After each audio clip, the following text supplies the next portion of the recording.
Perusahaan dagang.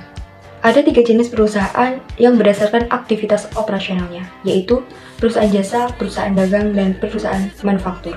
Perbedaan dari ketiga jenis perusahaan tersebut yaitu perusahaan jasa memberi layanan jasa, perusahaan dagang membeli dan menjual barang dagangan tanpa mengubah bentuk, dan perusahaan manufaktur membeli bahan baku kemudian diolah melalui proses produksi. Hasil dari aktivitas operasionalnya, perusahaan jasa berupa penjualan, hasil dari aktivitas operasional perusahaan dagang berupa penjualan, dan hasil dari aktivitas operasionalnya perusahaan manufaktur yaitu penjualan. Dari segi persediaan, perusahaan jasa berupa barang habis pakai, persediaan perusahaan dagang berupa bagian dari aset lancar yang memberikan manfaat ketika barang itu terjual, dan perusahaan manufaktur berupa persediaan bahan baku, persediaan barang dalam proses, dan persediaan jasa. Sistem pencatatan persediaan.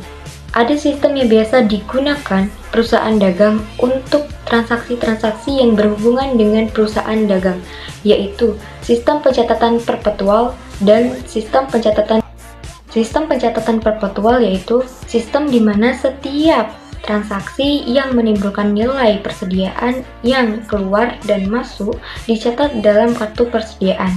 Sedangkan pencatatan periodik yaitu sistem yang dilakukan setiap periode dihitung secara fisik. Akun pembelian barang dagang secara tunai jika perpetual, inventory pada cash, sedangkan pada periodik purchase pada cash.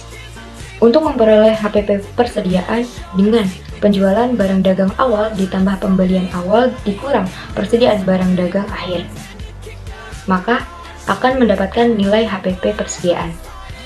Perbedaan dalam biaya angkut yaitu jika FOB shipping point yang membayar biaya angkut adalah pembeli, sedangkan FOB destination yaitu yang membayar biaya angkut adalah penjual, maka akunnya yaitu perpetual, inventory pada cash, sedangkan pada periodik break-in pada cash.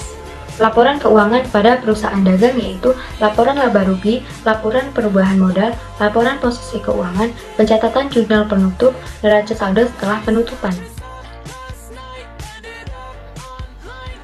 Itulah tadi yang dapat saya sampaikan. Saya akhiri. Wassalamualaikum warahmatullahi wabarakatuh.